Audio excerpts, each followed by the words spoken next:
where the US has huge trade deficits. According to the US own Bureau of Economic Analysis, the US trade deficit widened to 140.5 billion in March 2025, with imports jumping 4.4% to an all-time high of 419 billion in anticipation of more tariff announcements in April. So even on that front, the policy seems to be having the opposite effect. On April 9, however, Trump announced a 90-day pause on all the reciprocal tariffs that went into effect, with the exception, of course, of China, who will face 125% tariffs after China announced retaliatory tariffs against the United States. China doesn't seem to be backing down, as President Xi has been reported to be working with other states to unite against what China has referred to as bullying from Washington. All other countries that were subjected to reciprocal rates will see rates go back down to the universal 10% rate. This tariff fiasco has definitely been one of the defining moments of Trump 2.0's first 100 days in office, characterized as crazy and chaotic, disruptive, and destabilizing. It has most definitely put tariffs back into the public discourse. There has been a spike, for example, in Google searches for the term tariff, spiking more than 1,650% since the election. And searches for who pays tariffs have risen to 350% since the election. The narrative in the US has largely been dominated by voices from the biggest CEOs who express concerns over the uncertainty that the policy has created. Consumers will also feel the brunt of the tariff policy, as the tax are expected to be passed on to the consumers through higher prices of goods. Not just imported ones, but even those manufactured in the US but utilizing inputs from abroad. There's a lot to unpack. There's a need to cut through the noise and go beyond the drama in order to chart a path forward, especially for developing countries navigating the global trade regime that has become more uncertain and unpredictable. What are the implications of this current wave of weaponization of trade? We can argue, for example, that the powerful states have done this all along, using a toolkit of economic statecraft to advance their strategic interests. But what is the implication of Trump's weaponized tariffs on the supposedly rules-based global economic order? Will the chaos further strengthen the hand of dominant trade powers, US, EU, China, in the continuing power struggles over critical minerals and digital trade, two new elements underpinning trade negotiations? On the other hand, does the crisis present an opportunity to move the transformation of the global trade regime to push for genuine people's alternatives on trade policy that put decent jobs, public services, industrial policy, food sovereignty, and climate justice at the center stage? What can progressive movements do to advance this transformative agenda? We have an excellent panel this afternoon, and we will begin with a video from Lori Wallach from Rethink Trade, the American Economic Liberties Project, to set the stage with a view from the US. Lori's video will be followed by inputs and reflections from Biswajit Dar, former professor at Jawaharlal Nehru University in Delhi, followed by Anuka Vimukti from Monlar and La Via Campesina, Sri Lanka, and then Walden Bello, founding director of Focus and former member of the House of Representatives in the Philippines and author of Deglobalization, Ideas for a New World Economy. And then we end with another video from Sanya Reed-Smith, legal advisor and senior researcher from the Third World Network. After that, we will then open the floor for comments and discussions. So let's begin with the short video from Lori Wallach.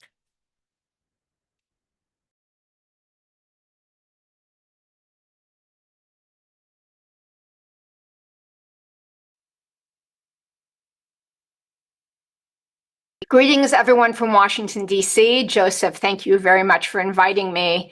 I'm sorry because of the time difference. I can't be there live with everyone, but I'm really looking forward to listening to the recording and hearing everyone's perspective. So I hope I have something helpful to share, because the truth is it's really unclear what's going to happen next to the United States on tariffs and trade, or for that matter, on pretty much everything. I can provide some context of how we've gotten to where we are and some of the possible scenarios. So the first thing is what's going on. Trump is acting largely solo and often without any kind of thought out plan, much of a strategy. And a lot of this is coming from his angry grievance mentality of, other countries don't treat us fairly, or other people don't treat me fairly. None of the normal policymaking processes or accountability mechanisms are operating. None of it. So the Republicans have majorities in the House and the Senate, and the Congress has constitutional authority over trade. They're not exercising any of it. It's a total abdication.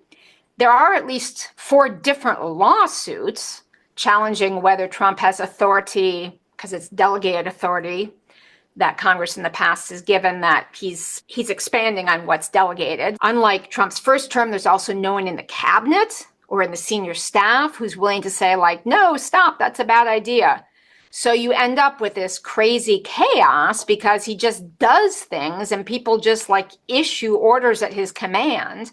And then they realize, it doesn't work, it's broken, whatever. A lot of people have attributed Trump's tariffs to specific imperial goals or specific things he's planned out that he wants to give to corporations.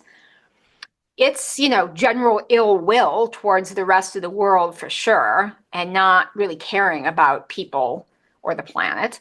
But there's an enormous amount of ad hoc and random and who spoke to Trump last, which is how we keep getting policies that actually even conflict with what Trump says he's trying to achieve. Which gets to the third thing, which is how we've gotten here, the broader political context. So the corporate globalization agenda that Democratic and Republican presidents alike pushed on behalf of the largest U.S. corporations over the opposition of a lot of congressional Democrats, against unions, against small farm groups, civil society, NAFTA, WTO, the Millennium Round, all of it. That version of globalization, buying for the biggest corporations, had a lot of elite domestic political support, until the consequences of it started to catch up with political liability. And you could see this starting a decade ago when, it wasn't possible for all those corporations united and Obama to get a majority to pass TPP. And 10 years later, and you've got a lot of people just flat out in revolt against the results of globalization and against the corporate and elite interests that push this poisonous agenda, push it on the whole world. Basically, we have a situation where we've had chronic trade deficits since 1975 in this country. In part, we set ourselves up that way for how parts of Bretton Woods were set up. But in the last 30 years, since NAFTA, WTO, permanent normal trade relations for China, et cetera, we've just gotten huge deficits. It was over $1 trillion last year. And so as economic theory predicts, we've become deindustrialized and we have huge income inequality. 90,000 factories have closed nationwide and 6 million manufacturing jobs are gone. When those go, it takes out the tax base. Entire communities look flattened, actually. And if you drive outside our larger cities, you'll see towns that are just in ruinous shape. And this period of hollowing out has been accompanied by, for instance, working class people in this country, people who don't have college degrees, now have an 8-year shorter life expectancy than people with college degrees in the United States. The entire U.S. life expectancy has gone down since 2021, not from COVID, but from what are called deaths of despair of working class people, not old people. And that is suicide, drug overdoses, diseases related to alcoholism.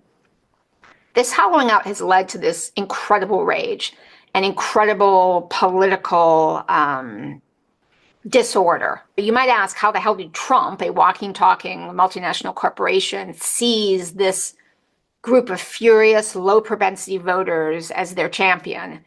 And it's partly because the elite Democrats, the corporations in the Democratic Party, denied Bernie Sanders the presidential nomination in 2016. They really rigged the system. he would have been able to beat Trump round one. He's a true economic populist. He actually is anti-corporate. He would have been against the old trade system and changed it, but with an internationalism and pro-worker perspective in mind, a very different sentiment. And having Clinton standing up against Trump pretty much guaranteed that Trump would win. Clinton, the symbol of NAFTA, WTO, et cetera. So we now have all of that political rage, all of that dislocation, all of the fallout of corporate globalization pushed by our elites, having a rageful set of voters who've picked Trump as their champion. And frankly, if it hadn't been for COVID, he might have gotten a second term because he inherited a good economy and he talked a lot of happy, and people were feeling like this guy was standing up for them, regardless of the reality. Which gets to number 4. And that is, now that we're in the terrible reality of Trump round 2, what happens? So depending on the level of pushback in our country, the 90-day pause on the higher tariffs that are supposed to go through July 9th could get longer. We haven't really gotten the full dose of it yet because we haven't, we've seen some price gouging, but we haven't really had shortages. The tariffs just went into effect. If the Republicans in Congress think they're all going to get wiped out because Americans are furious about the lived experience of the tariffs, then they might get a spine and do something. But for now, with all of that, and who knows what happens with the court cases, until July 9th, the higher than 10% tariffs are temporarily suspended, and there is enormous pressure on Trump in the press, in the public, in the business world to make deals, kind of to make some of those tariffs go away for good. Now, I want to share that I think the 10% tariffs are here to stay. And instead of using the WTO system to renegotiate our MFN tariff levels, which might have been something that a Democrat would have done, I think they're just going to raise tariffs at 10%. The higher tariffs are the thing that I think that's malleable. So there are 2 categories of these deals. First is actual trade negotiations, which they're apparently doing full deals with India, the EU, the UK, and Kenya. Those they seem to intend to take to Congress. It's unclear what the scope will be or the nature. They have terms of reference agreed with India, but it's classified. But we hear it's basically the USMCA chapter system. On the other negotiations, it's basically just about trying to get countries to do a list of things, not binding two-way commitments, and in exchange, the U.S. will knock down tariffs. That's like what they're doing with Japan, Korea, other countries. It's very secretive. Congress doesn't know the full list of countries or even what the asks are. There's like a total likelihood of graft. So, buy some Trump cryptocurrency, give them a golf course. Who knows what the hell kind of stuff like that. But also there'll be demands to buy more U.S. exports, which of course won't balance U.S. trade because our deficit problem is an import problem and only with a few countries. There are going to be attacks on behalf of different corporations on laws unrelated to trade balance or that won't help domestic U.S. manufacturing. Please tell your governments. The most important thing is just say what the red lines are, because I'm going to explain what different categories of countries have more and less leverage, I'm guessing. And of course, there are going to be corporate crony attacks on other countries' policies that have nothing to do with Trump's ostensible goals of balancing trade or helping U.S. manufacturing. And particularly in some of these issues, there are like bizarre potential allies that could, at the last minute, be the last person who gets to Trump. So like Vice President Vance and others in this administration hate big tech. So like, for instance, all these demands about, Korea getting rid of its App Store bill and Japan too, or countries getting rid of their privacy laws that limit data flows, even though the U.S. now itself limits data flows across borders, et cetera. There's a lot of room there for flexibility. On a lot of policies, the ones that are going to be the biggest targets are with the countries that are global deficit countries that have sort of classic, if you will, mercantilist policies. That's going to be the area where there's the least flexibility. So I think they're going to really dig in and not budge on that. There's more flexibility on the other issues. A lot of it's bullying and bluster. And we've seen with this administration, if you cave in, you just get more demands. So fighting back seems to be a key thing, and particularly on domestic non-trade policies. And then that gets to the whole trade system out of whack point. So at this point, there are 15 countries that have chronic, large, year in, year out trade deficits with the world. China's by far the largest, but Korea, Japan, Taiwan, Malaysia. And then there are a lot of countries in Asia that balanced trade, the Philippines, Thailand, etc. There are a couple big countries that have deficits. India, Pakistan have global deficits. There are now 66 countries in the world that have chronic year in, year out deficits. It's a lot of middle income countries. It's Brazil, it's Mexico. And theoretically, there is a dynamic where the balanced countries and the deficit countries at some point would have an interest trying to figure out how to have a more balanced system so everyone can benefit more from trade. If you're in a country that's in one of the global deficit countries, you probably have the most pressure. Everyone else has more ability to just call out what is unilateral bullying. The country is broken out on our website, which is rethinktrade.org. We did the calculations on averages over multiple years. I'll just end there. I wish I had a better vision of a way forward to use this crisis for a good, new, pro-people and planet version of the global economy. I do think that in the new U.S. administration in the future, this experience could lead to a different kind of openness to redoing the trade system. I think that for the next 3.5 years of Trump, there is no opportunity to do any kind of agreements that are going to be good for people and planet on certainly a global level, probably not regionally. And that sort of begs the question about what alternatives are possible regionally to try and limit the damage from this circumstance in the US. And also, to think about what in 3.5 years, what partnerships can be built north, south, east, west, to think about what rules could be better for people and planet as a global system under a different US government. I'm really sorry to sound so dire, and I really look forward to hearing what everyone else has to say and learning from everyone else. Everyone take the best care. Yeah, our big thanks to Lori for sending us that video. She requested that, in fact, we send her back the video recording of this webinar because she's really interested also in finding out other perspectives and hearing your questions.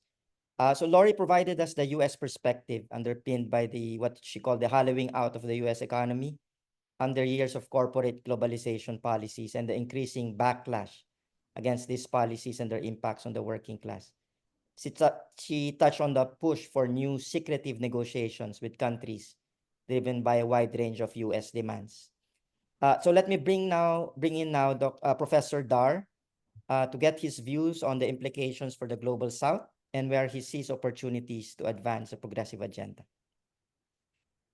Thank you very much. I must thank all my friends in the Focus for inviting me this very important and timely webinar.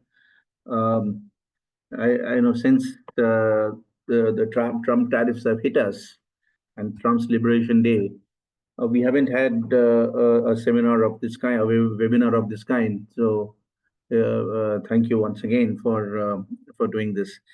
Now, I'm going to look at this whole problem from the perspective of what kind of damage Trump has done to the multilateral trading system, because all of us think have had a whole lot of problems with the multilateral trading system, the way the Americans and the Europeans shaped it up, and almost threw it on our face. So we have been struggling to change the rules of the game almost from the day one.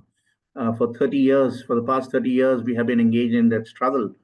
But we've also been very mindful of the fact that a multilateral trading system is something that is best for the South for two reasons. The first, of course, is that there still are rules which favor the developing countries. We have a whole range of special and differential treatment for the developing countries, which Trump is challenging day in and out. And the second is that it provides us a forum for us to actually, sort of collaborate and build partnerships to see how we can go forward. Something that Laurie didn't touch upon. I think it's very important for us, the countries of the South, to strategize and get together to find a way forward. And many of these things we used to do in the WTO. In fact, the big challenge that we posed to the North in post the Doha round, the launch of the Doha round, I would say, was something that the advanced countries were always trying to escape. And of course, the big escape route for them came when the financial crisis, the Great Recession, hit us in 2008, and following which they sort of almost stopped all negotiations in the WTO. But it's also, I think, I must also point out that it's also been our, failing to pick up, the strings that, had been sort of, we didn't lose them, but it got somewhat lost in the whole, the problem of the recession. But we didn't pick it up, and then we didn't force the issues forward. And I think that the opportunity that Trump has today to push all these kinds of issues on us and forces unilateralism stems from the fact that the South is completely divided, and this is exactly what the U.S. has been trying. U.S. has never been favor of multilateralism. When the South actually gets together and starts negotiating in one voice. So to that extent, the U.S. has always been looking at ways to divide the South and take unilateral action, and has always done that. Be it in the area of intellectual property, in other areas, it's been constantly targeting the major countries in the South, China. So India, China, Brazil, South Africa, they've been the major targets. But all along, this pathway of what we had, in the multilateral as a multilateral framework, we face challenges from the U.S. By way of unilateralism. Now today, what Trump is basically doing, and we need to understand this, that he is now playing a victim. And this is based on what Laurie was saying, that U.S. is in a bad shape. Now the U.S. is in a bad shape not because the southern countries actually have come up and they have started asserting themselves. The U.S. is in a bad shape because of corporate greed, and corporate greed is actually exploited workers and the common people to such an extent that we see this kind of problem that the U.S. does. But what Trump has done is he's picked up this kind of misery that the Americans, the workers and others are facing in the U.S. And now he's trying to develop a narrative which is projecting U.S. as a victim, and his main point, and that's why he's brought this whole thing of reciprocal tariffs, that the U.S. never gets reciprocity. U.S. is giving more than it's actually getting. It's completely the other way around. And I think all of us need to bring out all the evidence that we have, and we have plenty of evidence how the U.S. has actually been targeting us, and he's now developing this narrative, saying that he wants to get even, he wants to get a level playing field, and therefore whatever he's doing is he's trying to get the field, the level playing field in place. But the major problem is that one of the fundamental principles in international law, in international relations, that we have actually followed since this whole framework came into existence post-war, is that you cannot have equality between unequals. And many of our countries, we have this kind of a positive discrimination in favor of for the weaker sections of the society, and this is it comes from that understanding also globally that you can't have equality among unequals. So the weaker countries, the developing countries, need to be given special dispensation. Therefore, there is this very important provision in the GATT, General Agreement on Tariffs and Trade, which said, and this is something that developed countries agreed in the 60s, saying that the developed countries will not expect reciprocity from the developing countries, and therefore we have this special and differential treatment where the tariff cuts that developing countries do are much lesser than those of the developing countries. So now we are in a situation, and I just take 2 minutes. That now we are in a situation where this entire framework of rules and entire framework, also sort of varying from the how international relations is practiced. This whole thing is turned on its head, and I'm very surprised that very few of us are actually sort of making this fundamental point that Trump has no business to paint himself as a victim, no business to say that developing countries have higher tariffs, and developing countries don't get market access to the developed countries. Now, this was the understanding with which the GATT in 1948 started functioning, that developing countries should be increasingly given more space in the international market so that they can use trade for their development, for pursuing their development objectives.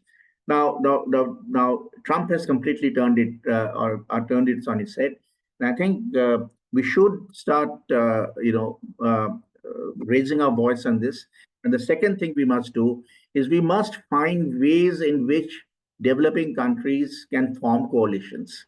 And the only way forward, and we discussed this thing, some of these, and even in the 90s and later, that developing countries are now have a now significant share in global trade. Why don't the developing countries get together and form their own trade rules? So South-South trade should actually be promoted, and there's a lot of space for expanding South-South trade.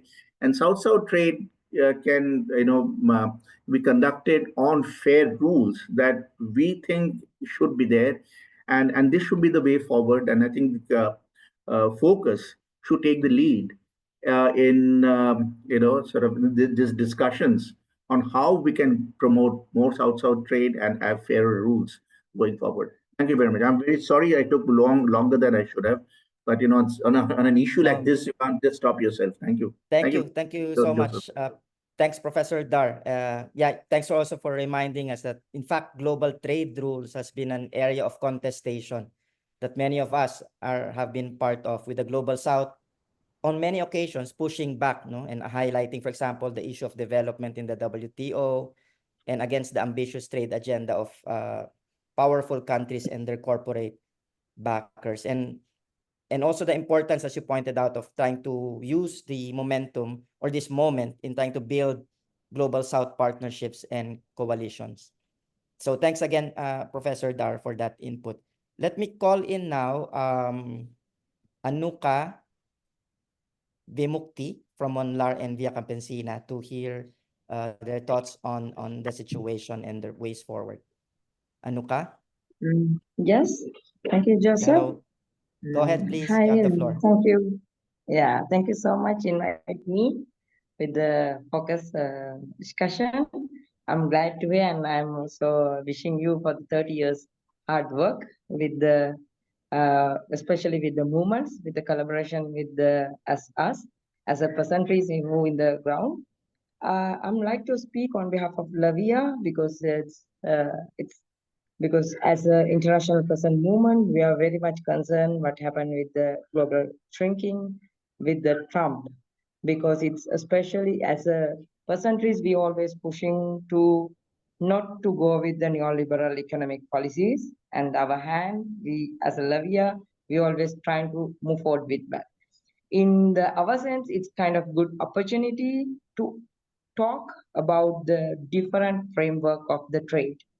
That's because we saw what Trump wants to do, but that is the reality we always say. Like Professor Dar said, especially with the WTO, because as thinking about the Lavia, it's our main mandate against to the WTO, because we know how hard with the farmers as a small scale farmers who fight against to the WTO policies. We have so many experience in the ground, or how they bring the agreement of the agriculture, which facilitate with the erosion of the tariff and agriculture product. This led the increase competition of subsidies, agriculture export and developing countries, while developing countries were strongly pressured to eliminate the reduce the tax. How like a WTO trying to control the whole local production, to they are trying to destroy the whole pattern of the living in the present. We are facing a lot. That's why in this space we are trying to move forward with that, especially with the understanding with Lavia. We're trying to move forward with that, especially while the tariff and non-tariff barriers can theoretically protect the domestic small-scale production from the foreign competition and dumping. In today's globalized economy, they oftenly also end up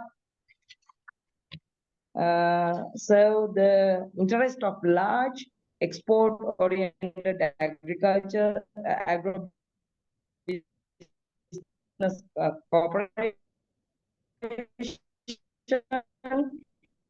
in both these, and also in the export-driven economy, government often impose the tariff to boost agriculture industries that focus on the international commodity sales, rather than strengthening domestic agroecological production. That's why we thought it's the good time to move forward with that. We have a more experience with that to understanding how like a tariff has also been the weaponized as a geopolitical tool at the dominance of the through trades, especially by the imperialist countries such as the US against the countries with the primary export-driven economy. By imposing the tariff, these national can be pressure or other to comply with the political economy demands. In the thinking about the reality of the Sri Lankan, I like to explain a little bit, because in now we have a kind of progressive government. We thought we can have a move forward with that, but now also we are stuck with the new government with the IMF conditions. They are totally influenced with the government policies to move forward with the condition of the IMF. With the Trump announced the tariff in Sri Lanka, totally affected by that, because we are totally dependent with the foreign exports with our economy. In the since of the last 30 years, we are totally dependent with the government sectors and the tea export, and also the foreign workers who send the foreign remittance. In this scenario, we saw that how it's going to get worse with the new government also. Because as a progressive government, they didn't take any radical decision with that. Still, they're fighting to keep with the IMF. And now, in the sense of the tariff issues, we are going to lose more than 1 million, 0.1 million jobs in the government sector. Most these workers coming from the rural sector, because with the import and the tariff, agricultural products totally damaging our rural economy. That's why they start the industrial workers they has to come to the work in the industrial zones. Now it's totally going to collapse with the new tariff barriers. In the sense of that's why it's as a Lavia, we think this is the moment to move forward with that to against the find the momentum to move forward with that. That's why we did this tariff was opportunity to build the food sovereignty. The using the tariff as a tool for geographical domination highlights the urgent need to the food sovereignty, because countries who prioritize the agricultural production for export and especially vulnerable to the such external pressure with those focused on the production food for local consumer tends of the more resilience. That's also we have experience, because in Sri Lanka we are the consuming rice, but we import rice because we didn't have our local production in our hands. We are totally dependent with the foreign imports, mostly in the foods coming with the as a import goods. That's why we need to build this resilience. All countries to need access to the range of the market regulation to food in tariff, minimum support price, supply management, and the public food stock. In Sri Lanka, with the new government, we are fighting to bring back to the paddy market authority, because previously we had that sense, but now we are not functioning at all that kind of mechanism. That's why we are demanding to bring minimum support price and also the supply management system as a public food stocks. We need to strengthen many cases, rebuild the local food system capable to the providing healthy food for their population and fair livelihood for millions of the small scale food producers. I am saying not only the food producers and also the workers who living in the very hard condition in the factory side. That's the convergence we are trying to build through the process. We need to come together because food is right for everyone. That's why we think it's an important note for the government to do not always use the tariff to support a small food producers, to openly tariff revenue to use the protect the national export oriented agribusiness rather than the domestic food security. That's why as in our work we are trying to deal with build a new global trade framework.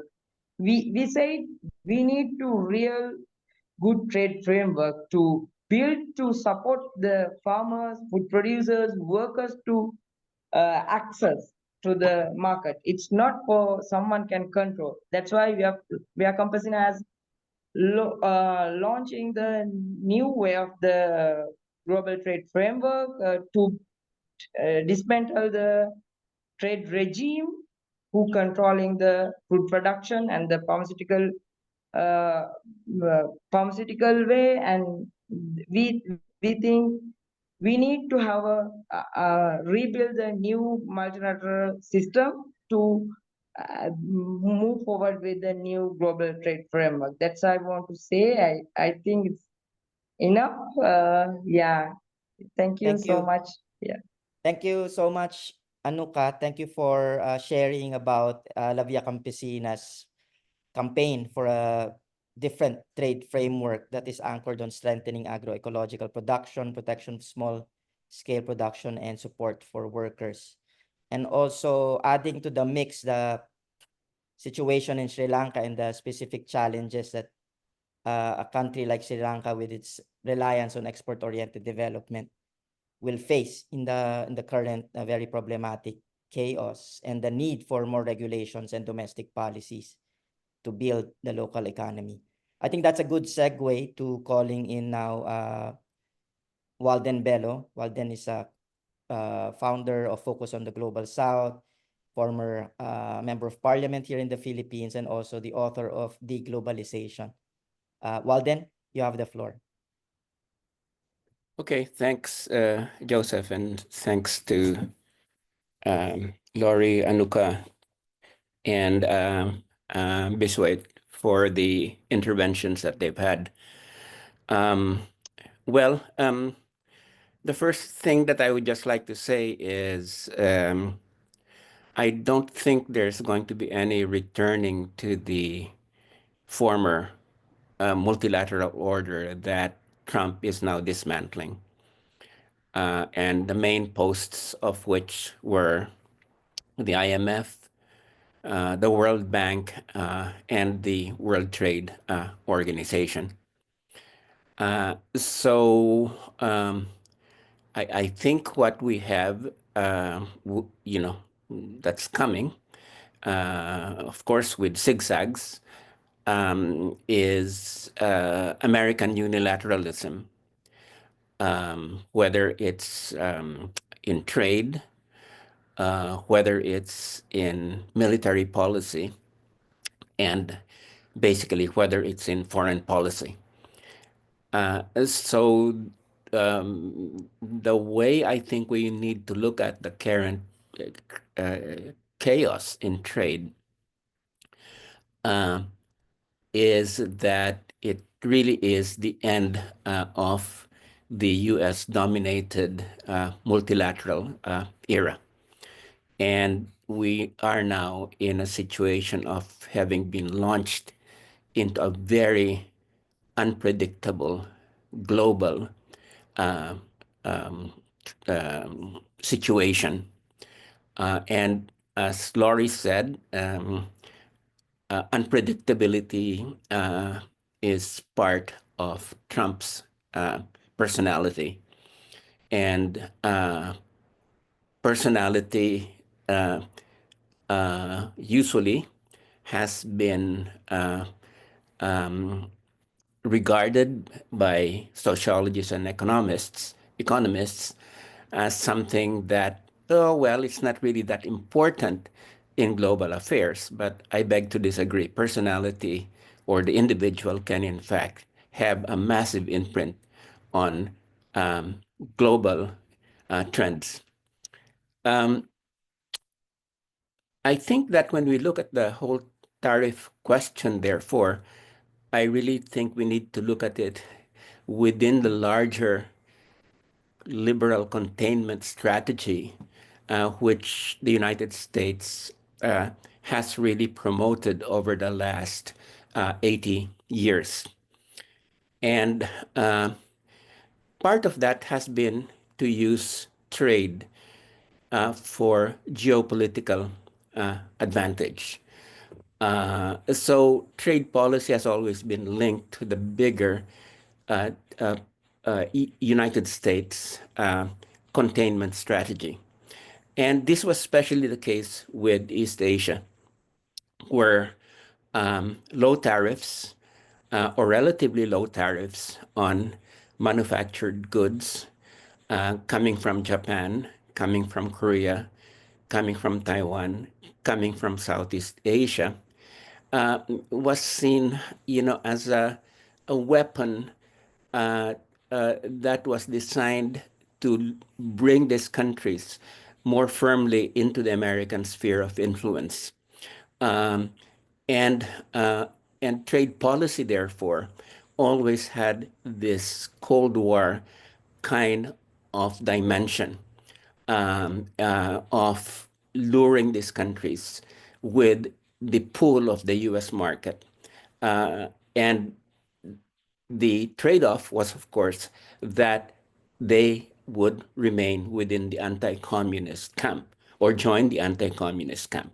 So, and that's been particularly the situation when it comes to East Asia. Now, the World Bank has been, part of this multilateral system dominated by the United States. And, especially since the 1970s, the World Bank began to push the idea that if countries are going to industrialize, they shouldn't be really focusing on the internal market because they said the internal market is quite small, but they should really be focusing on export markets. And basically what the World Bank was thinking about, as the method or strategy of development was, in fact, the countries focusing on export-oriented manufacturers designed for the U.S. Market. So, so there was therefore this dimension of development, but development in a certain direction, which was export orientation. So if we have the situation whereby a lot of developing countries turned their eyes away from developing the internal market through more income redistribution, um, uh, basically, the World Bank was part of this whole process, that pushed them into export-oriented manufacturing, and so we've got to bring in, this developmental process, that was promoted by the bank, and which therefore created this situation of really very great dependency of developing countries on the United States. And it's really true what Professor Dar said, the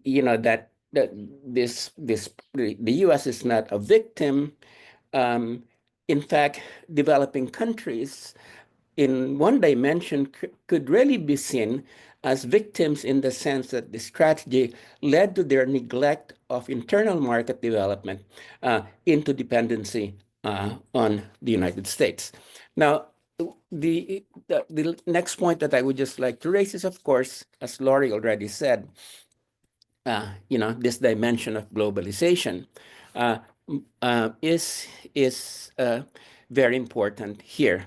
That basically export orientation was also in the U.S. absorbing exports from developing countries, and trade policy, therefore, was also part of a larger strategy of liberalization of investment and liberalization of capital flows.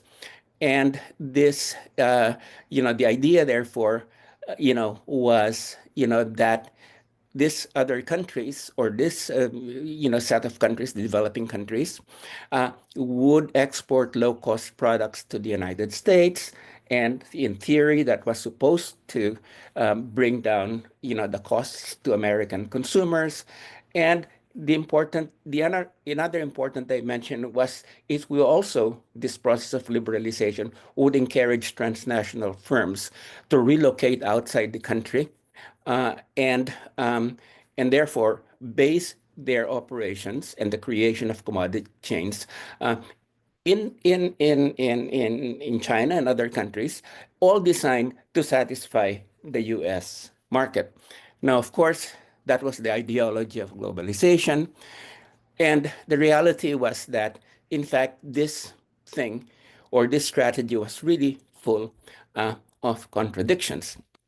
And the greatest contradiction that this corporate-centered strategy of trade and investment created was, as Laurie already mentioned, the deindustrialization of the United States. Large sectors of the country, were basically eroded in terms of their industrial capacity as industrial capacity went out, and this resulted in the loss of millions of jobs. And there's still, different assessments of how many jobs were lost, really, but it seems like something like 4 million jobs in the United States in terms of high paying manufacturing jobs were lost. So therefore, the rage that Laurie and others have been talking about, that then created this massive support for Trump among those who were seen as basically having suffered from this process of globalization, and Trump's ability to be able to refocus that anger onto other countries and say that the U.S. was a victim. So I just have a few more points to raise. So, part of what Trump and his advisors like Peter Navarro are saying is that, this is part of a reindustrialization strategy, that if we impose these tariffs, then the transnational corporations that in fact people like Navarro and others see us as the villains in this process, and not just China, will force them to come back, relocate, and we will have jobs again. Well, it's not that easy. There needs to be very significant steps to be taken to be able to bring back those corporations to the United States, the dismantling of global commodity change, and the fact that they'll have to face the fact that they will have to create high-paying jobs. And so basically, it is not going to be an automatic process. And I think Trump and his crew are just promoting this illusion that it's going to be an easy way to reindustrialize the United States. And the last point that I would just like to say is, if in fact we are embarked on a very critical period where a new system, where the old multilateral system is gone and won't come back, and the United States is going to be a unilateral actor in trade as well as in military and other policies, what do we have? Well, one of the things that we really need to look at this from is that if there's going to be an alternative multilateral system, who are going to be the key actors that will bring it in place? There are the BRICS: Brazil, Russia, India, China, South Africa. Will they be the motor of a new trade and multilateral system? If in fact they are going to be that, what sort of principles such a global multilateral system will take? The second thing is that regional trading systems. I mean, it's really time to be able to explore that. I think South-South and other forms of regional trading systems, this is the time to really begin to develop that. And the third is that it's now time to really focus our strategies on internal market development, which will necessitate income redistribution in order for consumption to take place. That will then promote sustainable kind of development processes. So basically, there's a lot of innovation that needs to be done at the multilateral global level in terms of alternative multilateralism. Secondly, regional new networks in terms of South-South kind of arrangements. And finally, internal income redistribution policies as part of key part of industrial policies. So I guess I would just like to end by saying that we now have a massive crisis, and we shouldn't expect that's going to end pretty soon. I think, that we will have a really fluid and seesaw kind of situation over the next 4 years. But with crisis also comes opportunity. And this is an opportunity to develop new structures. And this is the 70th year anniversary of the Bandung.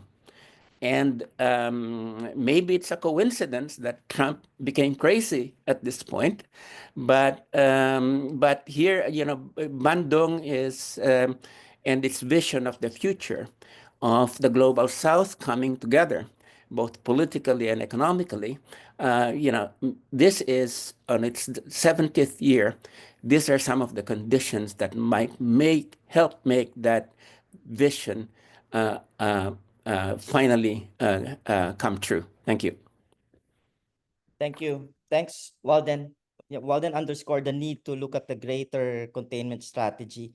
I mean, if you look at the power struggle, for example, between the US and China, it is evident not just in the reciprocal tariffs of 125% against China, but even earlier in policies to limit, for example, the chip and technology exports to China, and friend-shoring strategies to secure access and control over critical minerals.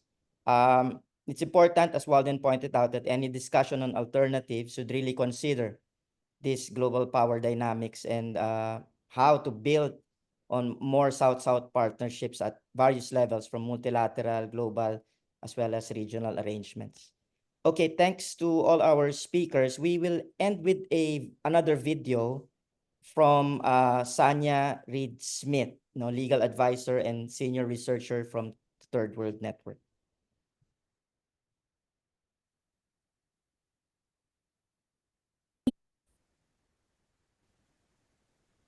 Thank you for including me in this webinar. I'm sorry I cannot be there in person.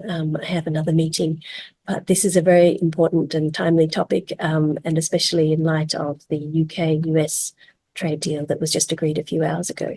So I wanted to talk a little bit about the irrationality of this formula that the Trump administration is using, because it's a very basic formula that just focuses on the US goods trade deficit, and it doesn't take into account, for example, that the US has a services trade surplus with many of the countries, and another of other factors. For example, a number of countries have goods trade surpluses with the US for reasons that are not really their fault. For example, the first Trump administration raised the tariffs on products coming from China into the US. So a lot of Chinese companies relocated, say, to Vietnam, were manufacturing Vietnam and exported from Vietnam to the US to deal with the Trump tariffs from his first term. So, of course, that increased Vietnam's trade surplus, goods trade surplus with the US. And that was because of Trump's own policies in his first term. And of course, the US has had long-standing preferential market access programs to help developing countries.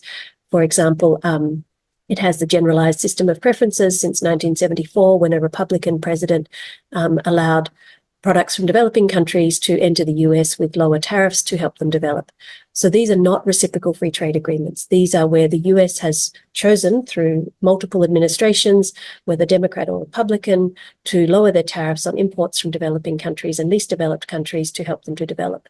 So, of course, there's also the African Growth and Opportunity Act, which was enacted in the year 2000 and has been renewed with bipartisan support ever since then, which also reduces or removes tariffs on a number of products coming from sub-Saharan Africa into the US. And a number of the countries which are being punished under Trump's tariffs that he announced in April 2025, with higher than the sort of 10% baseline tariff, are actually least developed countries or beneficiaries of these AGOA or GSP preferences. And so it's not surprising that they have trade surpluses with the US, because it's been bipartisan US policy for decades to allow their exports into the US with no tariffs. And of course, we're talking about least developed countries like Lesotho. How many US products can they afford to buy? Furthermore, this Trump tariff formula penalizes countries for exporting tropical products that the US cannot grow in sufficient quantities to meet its domestic demand, like mangoes, bananas, pineapples, coffee, tea, cocoa, vanilla, and other spices. No matter how high the US tariffs are, it doesn't have sufficient land in a tropical area in terms of climate to grow what it needs for those. So those tariffs are just harming US consumers without reshoring any of this tropical product agriculture back to the US, and of course harming developing country exporters of these products. So the Trump formula, of course, has been widely criticized by economists, including the people who the formula is supposedly based on. And these tariffs, of course, that the Trump administration has imposed are illegal under World Trade Organization rules because they raise the US tariffs above the bound rate that they are allowed as their maximum tariff. And they violate the most favored nation provision because the Trump administration is imposing different tariffs on different countries when they're supposed to be treated, all WTO members are supposed to be treated the same under the most favored nation provision. Of course, they have also been challenged for violating US law. A number of US states and US companies are suing the US under US law, saying that these tariffs violate that. And they also violate US free trade agreements. For example, the Singapore-US free trade agreement requires the US to have zero tariffs on all of Singapore's exports to the US, but Trump is imposing now a 10% tariff on almost all Singaporean exports to the US. So that's clearly violating the US's free trade agreements. Of course, at the World Trade Organization, the US government has prevented the appeals court from working by blocking the appointment of the judges to this appeals court, so that although China has sued the US at the WTO over these tariffs, claiming that they are illegal, when the US loses that case, it can appeal. And because the appeals court has no judges left because the US has blocked the appointment of all of them, the appeal cannot be heard. So it's appealing into the void. So the decision cannot be final. And that means that under WTO rules, countries cannot legally retaliate against the US for these tariffs which breach WTO rules. It's also useful to think about why is it that developing countries have higher tariffs than the US, which is one of the Trump complaints. And this is actually because developing countries have already paid for the right to have these higher tariffs as part of the Uruguay round negotiations that set up the World Trade Organization before 1995. And the grand bargain there was that developing countries would get to keep higher tariffs on imports coming into their country in return for agreeing to costly new intellectual property rules and services rules and so on. So the developed countries were getting those benefits, so they cut their tariffs by more, and developing countries were going to have problems with those new rules on intellectual property and services, so they got to keep higher tariffs in return. And so there was actually a study done by economists which found that the gains from these intellectual property rules that were added to the World Trade Organization rules in the Uruguay round, just on patents alone, were worth 13 times more to the US than the Uruguay round tariff reductions on industrial products. And for the developing countries where they had enough data to calculate, the cost of just the patent rules that were added to the WTO in the Uruguay round were several times larger than what they would gain from the tariff liberalization. For the South Korea, it was 18 times as large as their gains. So, of course, these intellectual property rules in the WTO have included things like 20-year patent monopolies on life-saving medicines that have cost the lives of many people in developing countries around the world. And so developing countries have already paid with the lives of their citizens for the right to have higher tariffs than the US in the WTO. And now the Trump administration is asking them to pay again, pay a second time. And how did we have these intellectual property rules in the WTO? The US pharmaceutical company Pfizer took out a full-page ad in The Economist magazine boasting that they wrote the intellectual property rules in the WTO, including the 20-year monopolies on patents on medicines, and they got their counterparts in Europe and Japan to agree to it, and together they got their governments to put it into the WTO, and that's why we have 20-year patent monopolies on life-saving medicines that mean that they cost things like $15,000 per patient per year instead of $61 per patient per year. When the patent expires, you can get the cheaper generic version.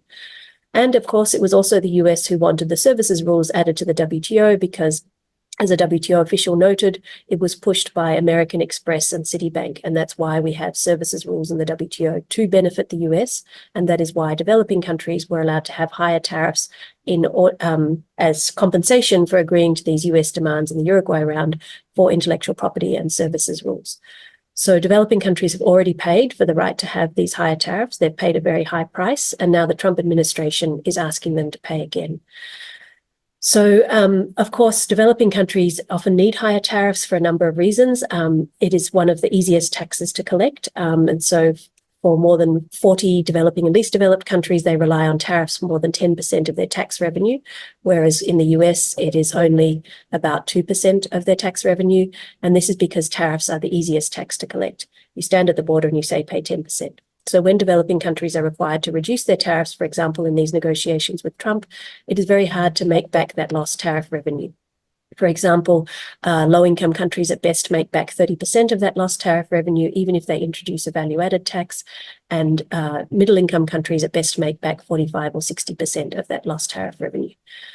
So if developing countries need to make these concessions to the US to reduce these Trump tariffs, and based on the deal that the UK got last night, it looks like even the UK only got the tariffs back down to 10%. I mean, from 10% to 10%, they just got rid of the 25% car tariffs. They were reduced. But it seems like the illegal additional 10% on top of the MFN tariff rate is going to last, I guess, until the end of this Trump term. So if you have to make all these concessions on tariffs and other areas, will that be the end of what you have to give the US?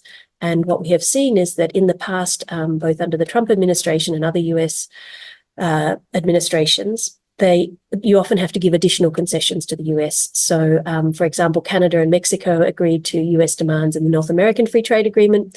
Then Trump in the first administration said, that's not enough, I want to renegotiate it. And in the US-Mexico-Canada agreement, he made more demands. And then that itself, that USMCA was reopened, again, the text, after it was concluded during the Trump administration, and then Trump still imposed tariffs on them this time round.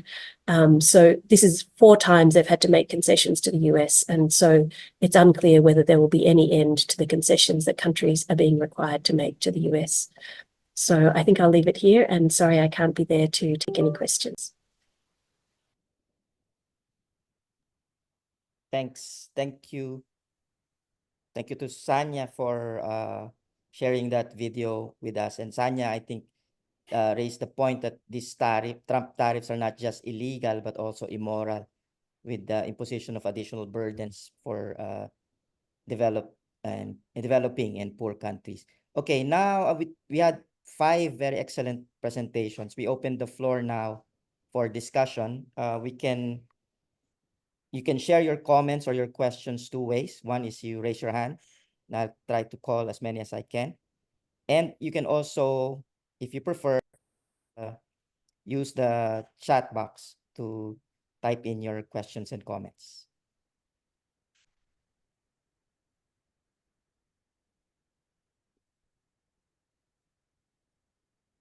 Are there any questions or comments?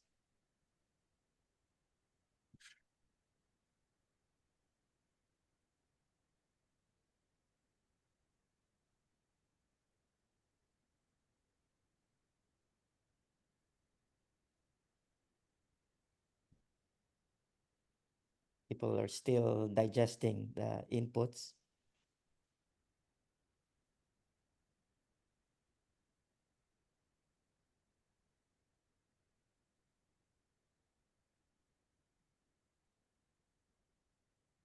Rohan, please. Yeah, I'll just ask a very brief question, is that when we were talking about alternatives to the WTO rules and the multilateral trading system and alternatives within, there were talk by 2 or 3 speakers of alliances between different developing countries to counter, what the US is doing. But how would one account for the fact that a lot of these countries also have governments that operate very closely with very oligarchic capitalist kind of networks? In many of the countries in the BRICS also, there are big corporate houses and corporations that have influenced state policy. So in that context, how does this kind of change the situation when you talk about alternatives? Yeah, just to start with this. Can we ask our speakers, Professor Dar, Walden, Anuka, to respond to that question on alternatives?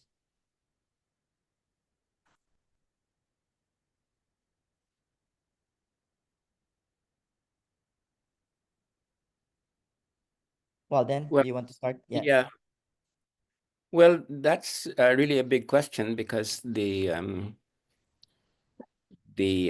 of all, the BRICS, for instance, they really haven't really worked out or began even the process of working out rules, whether it's in the development area or the area of trade.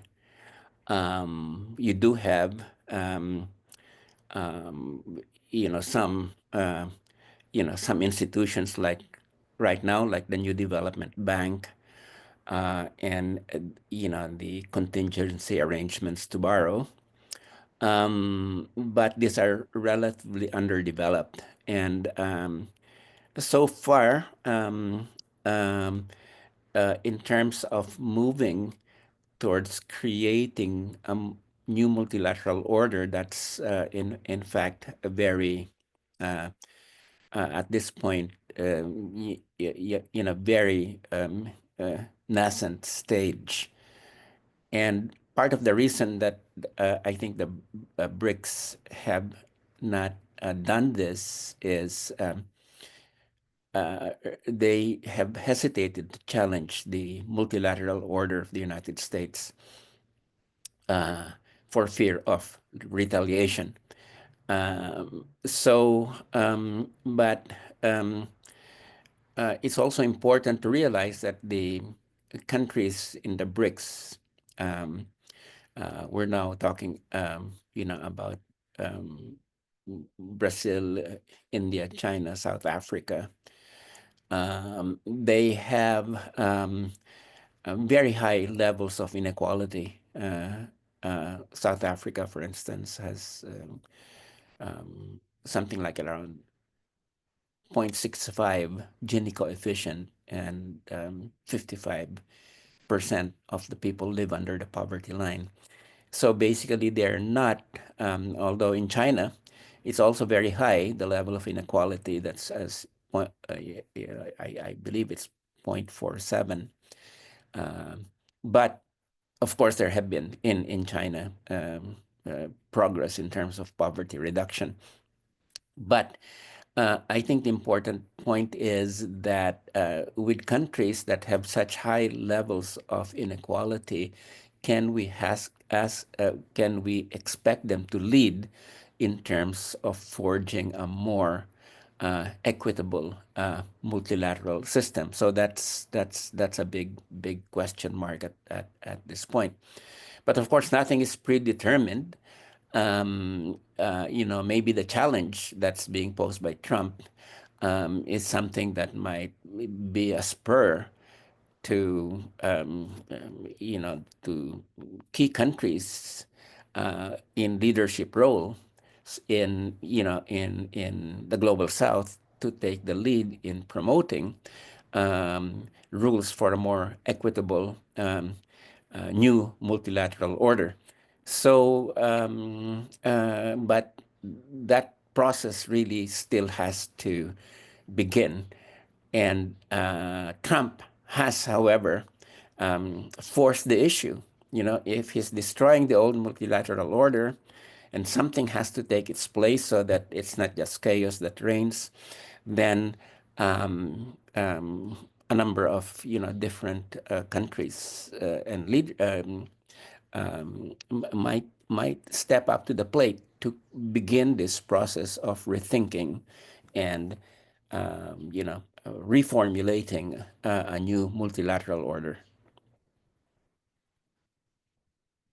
Thanks, Walden. Joseph, may I? Professor Dar, you want to add? Yeah, I just wanted to add, in fact, agree with the way Walden is looking at the future prospects. I would actually say that the developing countries, in fact, the BRICS, haven't really done much in terms of rethinking on the trade rules.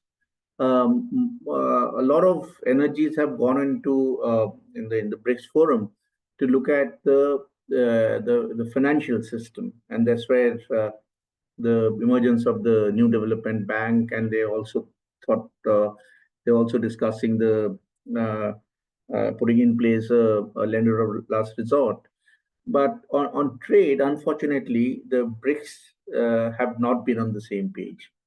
And that's a sort of an unfortunate reality. because while South Africa and India have been consistently arguing about continuation of the Doha development agenda, the Doha negotiations. The other three countries seem to have developed cold feet, and actually, I looked at their the way these issues were discussed in the BRICS since 2017. After 2017, the BRICS countries never mentioned a line about the Doha Development Agenda in their summit declaration.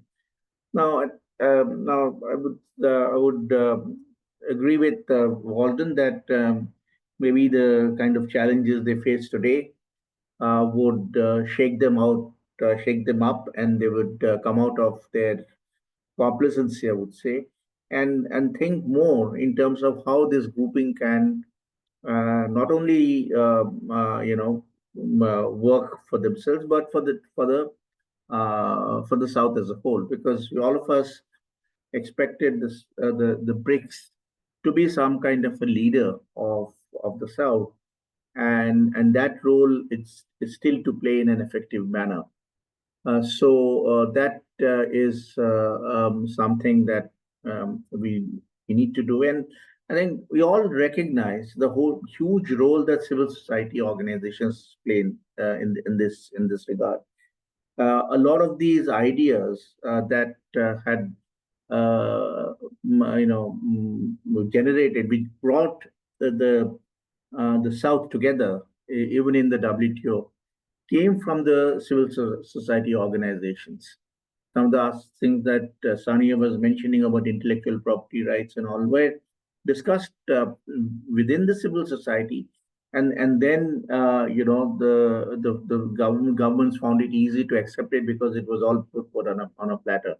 So I would again emphasize that there is a huge role that civil society organizations can play in this regard, and really to emphasize the point that without the countries in the South getting together, the world order is going to get even worse. And if Trump, or for that matter, any other leader of the North, will pick individual countries up and try and sort of strike bargain, which will be really disastrous for the southern countries. So I'm really sort of dreading to think how this whole thing is going to Trump's negotiations with all the countries is going to pan out. What we're going to get at the end of the day, there's something that I'm really dreading to think. Thank you.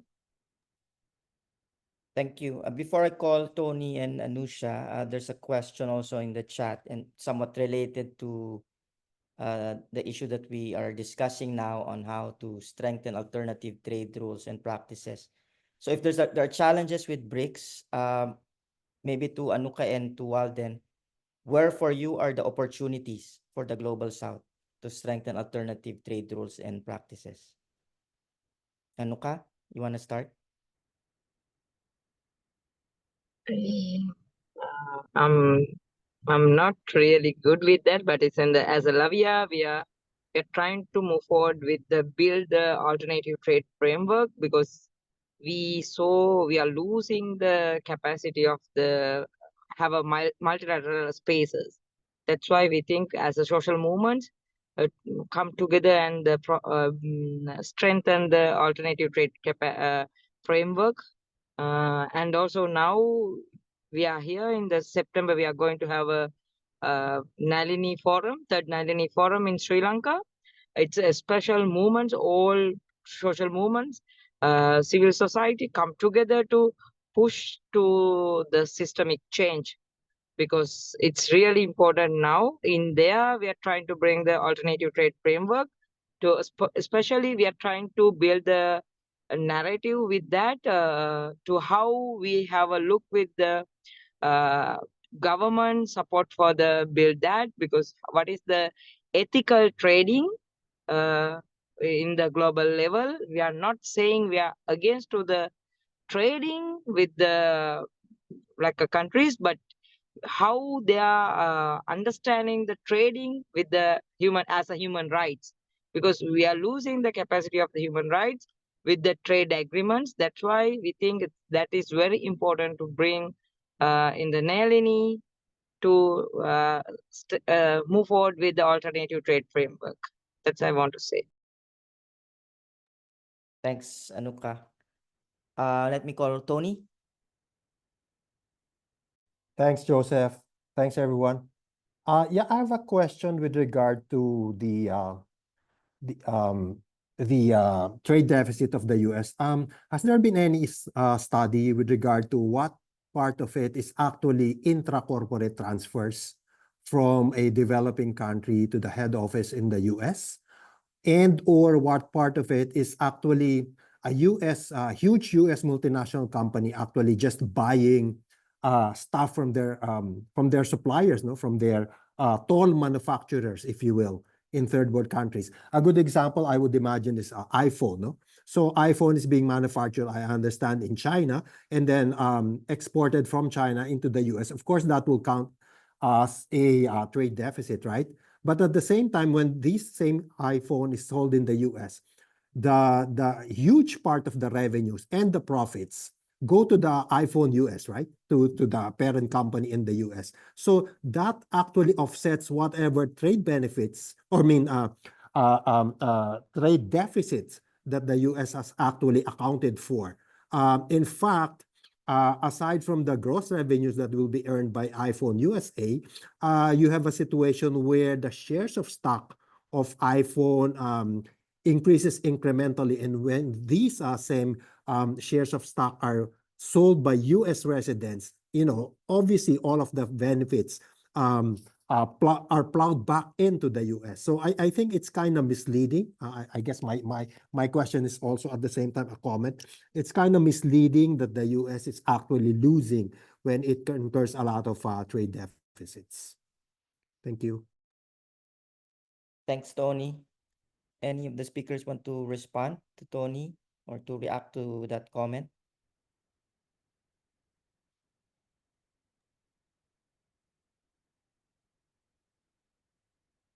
Professor Dark, Walden? Yeah, I Walden, think go ahead. that Tony definitely has a point, and this has been mentioned in several articles.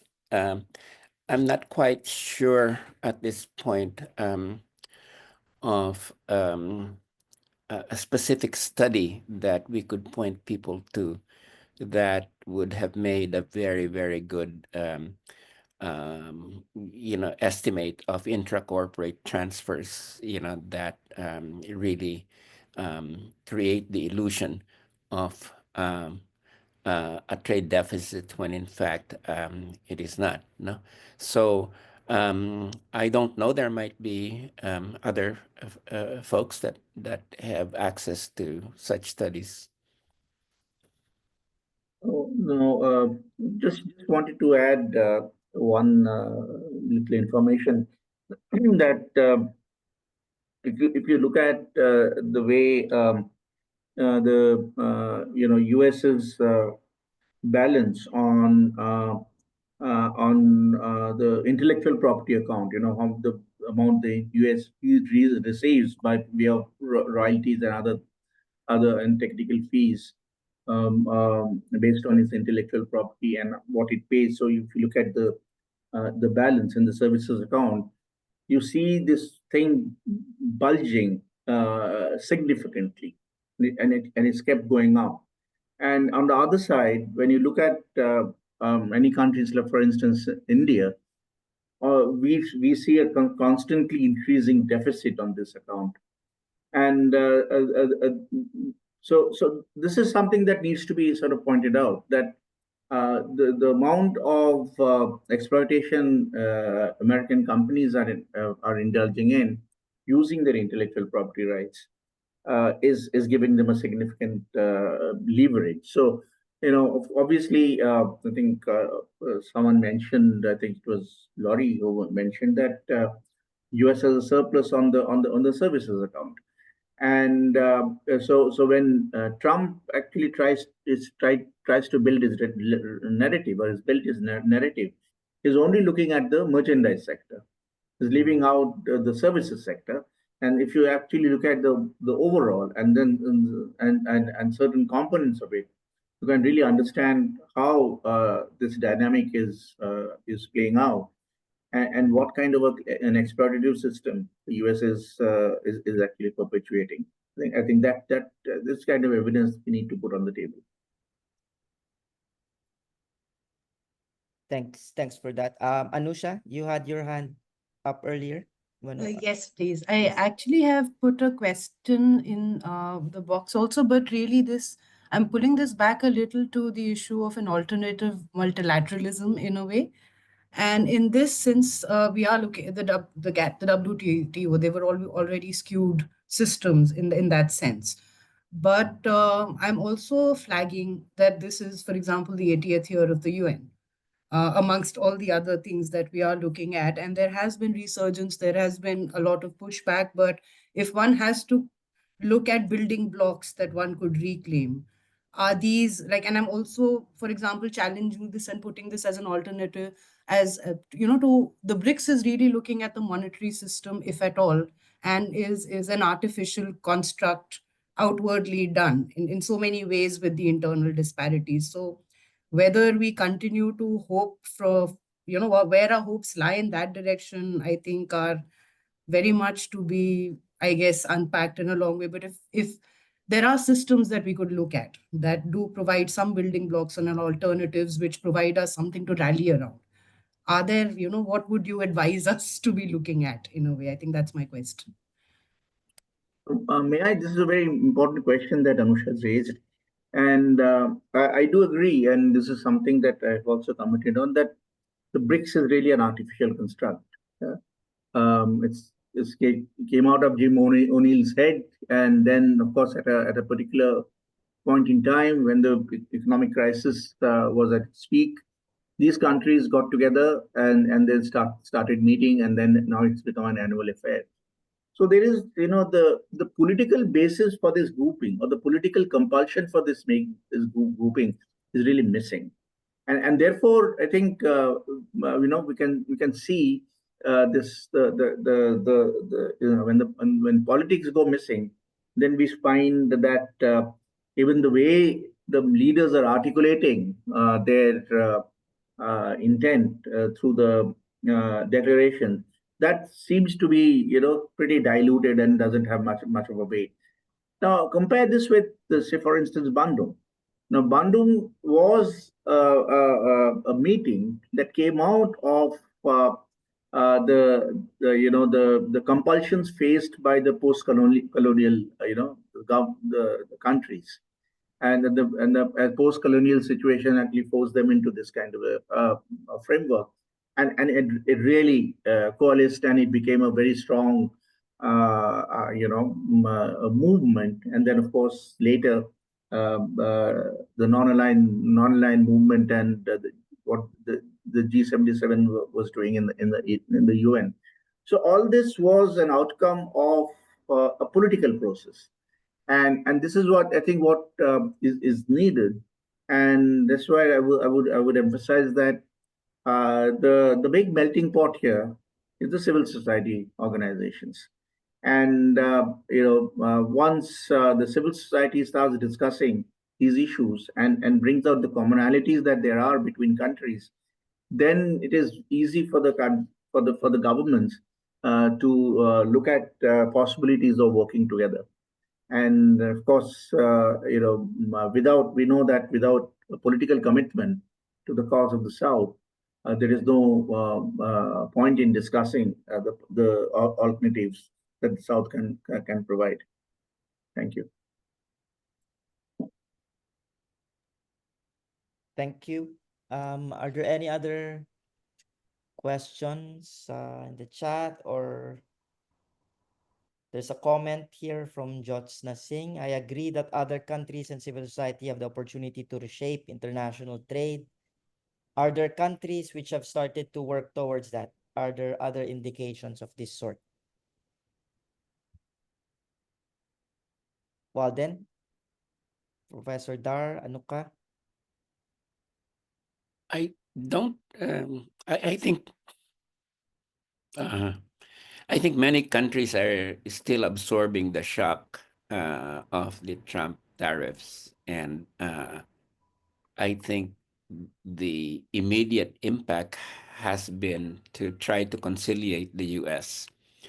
and coming up with all sorts of proposals. Like reduce tariffs from the U.S. to zero. And that's I know that that there has been talk in the Philippines and Vietnam of that as a proposal. But so I think the immediate impact has been to scurry around like headless chickens and to face the U.S. individually instead of creating a common front. But then, as Laurie said, if you try to conciliate Trump, he'll ask for more. So I think that while different countries now are trying to placate the U.S. individually, they will probably be very disappointed, and this will then be the spur to create new collective arrangements. Maybe not a full-blown multilateral alternative immediately, but at least halting steps towards that would happen. So so the next how many more days do we have? 60 days.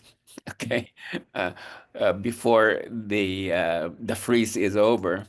I think we'll see how the different governments are reacting to this.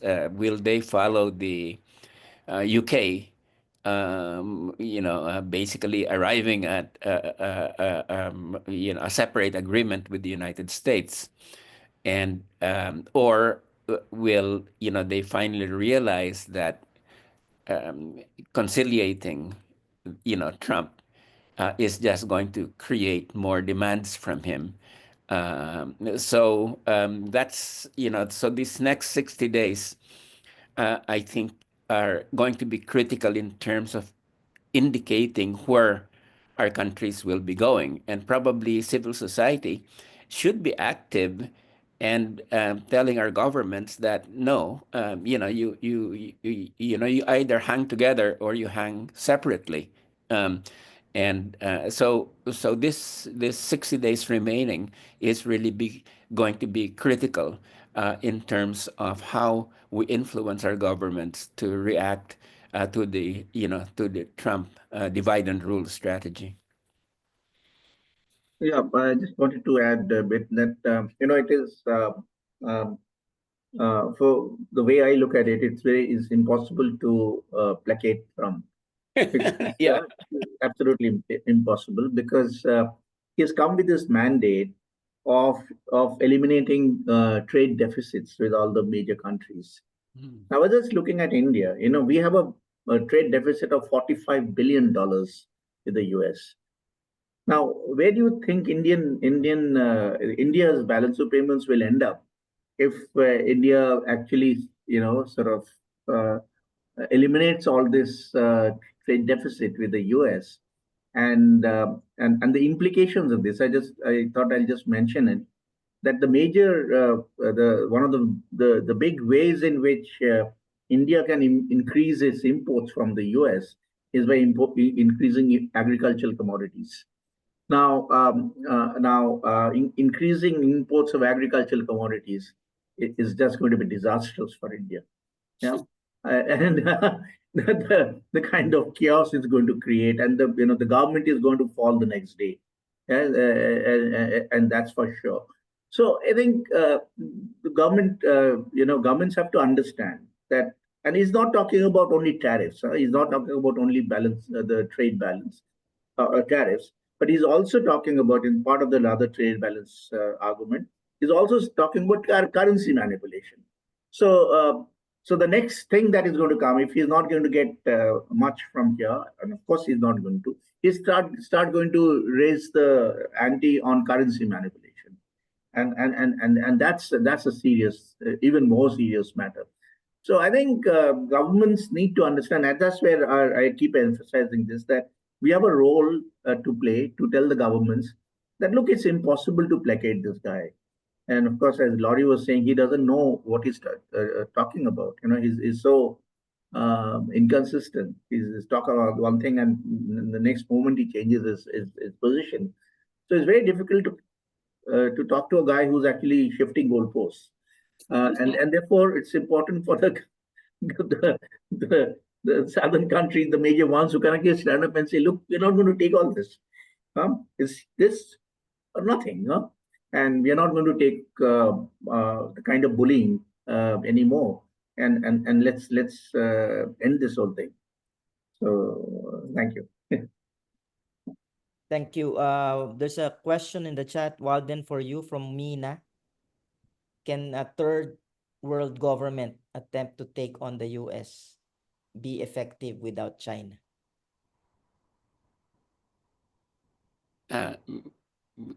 No, I think China is such a central player that any sort of alliance will have to include China. So that's my sense. And but Biswait had a point there about not being able to placate Trump, but at the same time, what is really the thing is that Trump is succeeding because he's bluffing a lot. So how do we separate, his, the points where he bluffs from the points where he's, going to be really unyielding, and so that kind of savvy from our governments, or and us from civil society should be there to that there's a lot of bluff in what Trump is doing, and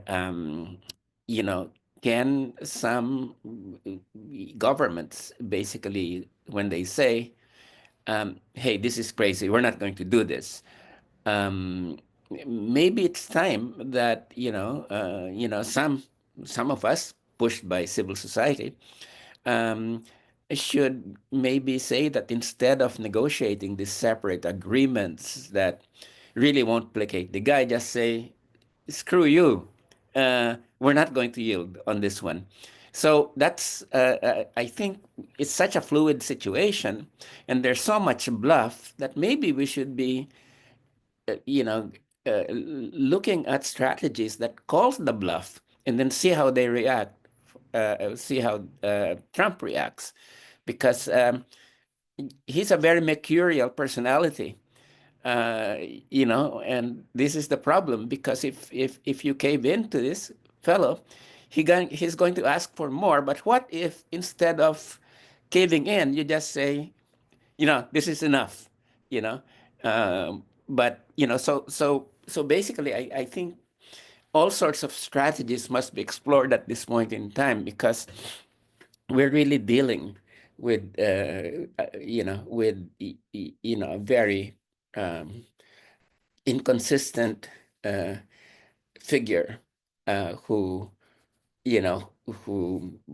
I mean, he has some basic drives, and I think the basic drive there, and Laurie pointed this out, is he's got that 70 million American base, that's going to be with him through thick or thin. So how do we deal with that? How do we deal with that? How do we call his bluff? And and the next, as I said, the next 60 days is is an experimental period. Instead of cowering in fear and negotiating separate deals, maybe this is the time to call his bluff. Yeah, thanks, Walden. We maybe have around 10 minutes more, and that's a good way to conclude the discussion. But let me ask our two other speakers on the call, Professor Dar and Anuka, if you have also like your final statements before we end the call. Let me go first. I think there is. I think we should be very clear that the only way that our countries can escape the kind of problems that Trump is throwing at us is to stand up and to say that, look, what Orlan said, enough is enough. We can't actually take this anymore. And of course, to say this, we need a lot of evidence, and that is where we come in, and to provide all the evidence to say that, look, this is what has happened, and thus far, and we can't bear the cost anymore. So again, sort of fact checking, like what Walden said, a lot of what Trump is saying is actually utter lies. And I think we also need to do this fact checking and say that, look, this is what it is. And it's not the US which is the victim, it's us who's the victim, and this were the victims. And this is how this whole thing has actually panned out over the past so many decades since the end of the war.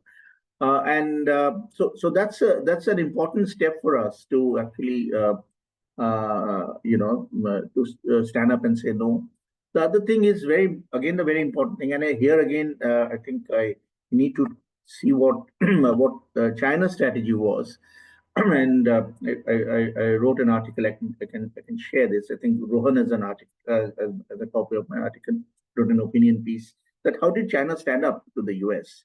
And ultimately, Trump is now sort of come down and he's speaking to the Chinese.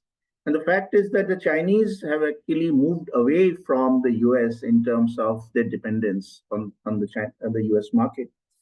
And in 2018, when this first round of trade war started with the US China's trade war, the share of China's exports going to the US was almost more than 19%, almost 20%. And in the beginning of this year, it has come down to less than 14%, about 13.5%. So 6% moving is 6% reduction of share of exports going to the US has certainly given given China the strength to actually deal with the US, because there's a very clear message that we don't need you. There are other countries we can deal. We can export to, and that's where the southern sort of cooperation comes in. The south cooperation comes in, and one way forward would be to reduce our dependence on these countries. They need our resources. They need our people. They need our markets, most importantly. And if we can actually build our the market of the South, that would be a very important step forward to prevent any such eventuality in the future. Who knows some other Trump may actually turn up tomorrow and carry this his agenda forward. So I think this is something that we need to do: reduce our dependence on the North, build our markets in the South, and tell the North that, look, you have done enough of our exploitation, and we want to put an end to the story, and we will actually depend on each other. There'll be sort of mutual dependence, which will take our economies forward. Thank you.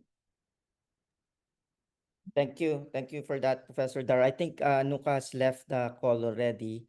So just allow me to say again, thank you to all our speakers, Lori Wallach and Sanya Reed-Smith, who sent excellent video presentations, Professor Dar, Walden, and Anuka for joining us. I think lot more questions have been raised, but also many of the we managed to cut through the drama as well and really focus on the key issues underpinning the chaos and the disruptions arising from Trump's tariff. So again, on behalf of Focus on the Global South, we thank everyone also for joining this very insightful discussion, and we look forward to having more discussions like this as we celebrate 30 years of Focus this year.